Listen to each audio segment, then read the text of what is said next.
नमस्कार मित्रांनो, आपल्या यूट्यूब चॅनलवर तुमचं सर्वांचं स्वागत आहे. तर मित्रांनो, 2026 मधील सर्वात मोठ्या सरकारी भरतींपैकी एक भरती आली आहे मित्रांनो, नॅशनल इन्शुरन्स कंपनी लिमिटेड म्हणजेच NICL मध्ये तब्बल एकूण 500 जागांसाठी मित्रांनो 500 सहाय्यक पदांची भरती जाहीर झाली आहे मित्रांनो. तर मित्रांनो, कोण अर्ज करू शकतो? किती पगार मिळणार? महाराष्ट्रासाठी किती जागा आहेत मित्रांनो? परीक्षा कशी होणार? आणि अर्ज करण्यापूर्वी कोणत्या गोष्टी माहीत असणे आवश्यक आहे? या व्हिडिओमध्ये आपण संपूर्ण नोटिफिकेशन अगदी सोप्या भाषेमध्ये समजून घेणार आहोत मित्रांनो. त्यामुळे व्हिडिओ शेवटपर्यंत नक्की बघा. स्किप न करता मित्रांनो व्हिडिओ शेवटपर्यंत नक्की बघा. चला तर मग सुरू. तर मित्रांनो, ही भरती नॅशनल इन्शुरन्स कंपनी लिमिटेड या भारत सरकारच्या सार्वजनिक क्षेत्रातील विमा कंपनीमार्फत केली जात आहे मित्रांनो. तर मित्रांनो, या भरतीमध्ये असिस्टंट पदासाठी एकूण 500 जागा आहेत मित्रांनो आणि संपूर्ण भारतातून उमेदवार हा अर्ज करू शकतात मित्रांनो. जर तुम्ही सरकारी नोकरीची तयारी करत असाल तर ही भरती नक्कीच महत्त्वाची आहे मित्रांनो. खूप चांगली ऑपॉर्च्युनिटी आहे मित्रांनो. ओके. त्यानंतर मित्रांनो, आता सर्वात महत्त्वाच्या तारखा पाहूया मित्रांनो. तर मित्रांनो, अर्ज हे 18 जुलै 2026 पासून मित्रांनो सुरू होणार आहे मित्रांनो. ओके. आता मित्रांनो, आणि अर्जाची शेवटची तारीख आहे मित्रांनो 7 ऑगस्ट 2026 आहे मित्रांनो. त्यानंतर प्रिलिमिनरी परीक्षा हे पहा मित्रांनो, पूर्व परीक्षा ही 27 ऑगस्ट 2026 रोजी होईल मित्रांनो. मेन परीक्षा 30 ऑक्टोबर 2026 रोजी होणार आहे मित्रांनो. तर मित्रांनो, शेवटच्या दिवसाची वाट न पाहता अर्ज लवकरात लवकर करा मित्रांनो. त्यानंतर मित्रांनो, या भरतीसाठी कोणत्याही शाखेतील पदवीधर उमेदवार अर्ज करू शकतात मित्रांनो. तर मित्रांनो, शैक्षणिक पात्रतेसाठी मित्रांनो अशी आहे पात्रता की मित्रांनो, तुमचं फक्त कोणत्याही शाखेतून काही मित्रांनो ग्रॅज्युएशन झालेलं पाहिजे मित्रांनो.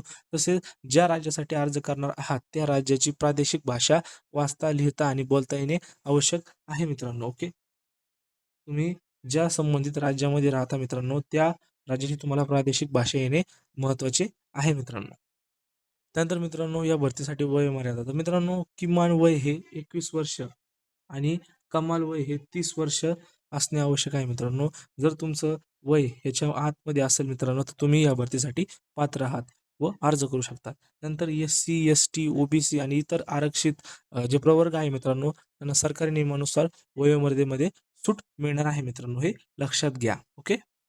त्यानंतर मित्रांनो, आपण पाहूया की महाराष्ट्रामध्ये किती जागा आहे मित्रांनो. तर महाराष्ट्रामध्ये मित्रांनो टोटल 57 जागा आहेत मित्रांनो. तर महाराष्ट्रातील उमेदवारांसाठी एक आनंदाची बातमी ही आणि खूप चांगली संधी आहे मित्रांनो.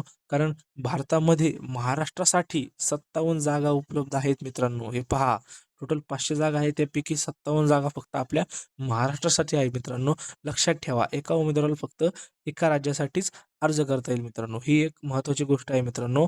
तुम्हाला फक्त एका राज्यासाठी मित्रांनो अर्ज करता येईल. ओके.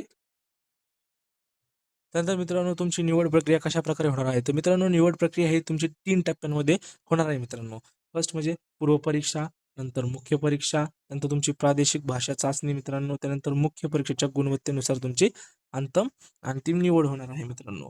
ओके. तर अंतिम निवड ही मित्रांनो तुमच्या मुख्य परीक्षेतील गुणवत्तेनुसारच होणार असून भाषा चाचणी पात्रता स्वरूपाची असेल मित्रांनो, हे लक्षात घ्या. अशा टोटल 3 पद्धतीमध्ये तुमची काय होणार मित्रांनो, निवड प्रक्रिया होणार. त्यानंतर मित्रांनो, परीक्षा पद्धत. मित्रांनो, प्रिलिमिनरी परीक्षेमध्ये इंग्रजी, रिझनिंग आणि गणित असे विषय असतील मित्रांनो. व मुख्य परीक्षेमध्ये, मेन परीक्षेमध्ये मित्रांनो, reasoning, English, numerical ability, general awareness आणि कम्प्युटर नॉलेज यांचा समावेश असेल मित्रांनो. हे सगळे विषय लक्षात घ्या मित्रांनो. सामान्य ज्ञान व संगणक, गणित, इंग्रजी आणि रिझनिंग हे मुख्य परीक्षेमध्ये तुम्हाला विषय असणार आहे मित्रांनो. त्यानंतर तुमची एक महत्त्वाची गोष्ट म्हणजे प्रत्येक चुकीच्या उत्तरासाठी 1/4 गुण वजा केले जातील मित्रांनो. लक्षात घ्या मित्रांनो. तुम्ही समजा चुकीचं उत्तर दिलं जातं मित्रांनो, तुमचं 1/4 गुण वजा काय होणार आहे मित्रांनो, वजा निगेटिव्ह मार्किंग आहे मित्रांनो, हे लक्षात घ्या.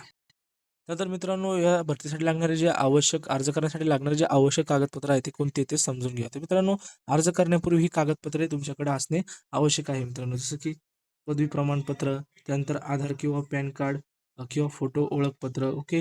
देन जात प्रमाणपत्र, EWS, PWD प्रमाणपत्र लागू असल्यास मित्रांनो, फोटो आणि स्वाक्षरी. तर मित्रांनो, हे सर्व कागदपत्र जर तुमच्याकडे असतील तर तुम्ही या भरतीसाठी अर्ज करू शकतात मित्रांनो. ओके. तर मित्रांनो, ही होती NICL सहाय्यक भरती 2026ची संपूर्ण माहिती. जर हा व्हिडिओ तुम्हाला उपयोगी वाटला असेल तर व्हिडिओला लाईक करा मित्रांनो, तुमच्या मित्रांसोबत शेअर करा आणि सरकारी भरतीच्या अशाच अपडेटसाठी चॅनेलला सबस्क्राईब करायला विसरू नका. तर मित्रांनो, आपण आपला WhatsApp चॅनल आहे मित्रांनो, डेली जॉब अपडेट्स, त्याला तुम्ही जॉईन व्हा मित्रांनो. त्याच्यावर आपण अधिकृत जे नोटिफिकेशन असतं मित्रांनो त्याची PDF आपण त्या चॅनलवर टाकतो. तर ते तुम्हाला जर जॉईन करायचं असेल मित्रांनो, डिस्क्रिप्शनमध्ये तुम्हाला मी त्याची लिंक प्रोव्हाइड करतो. धन्यवाद.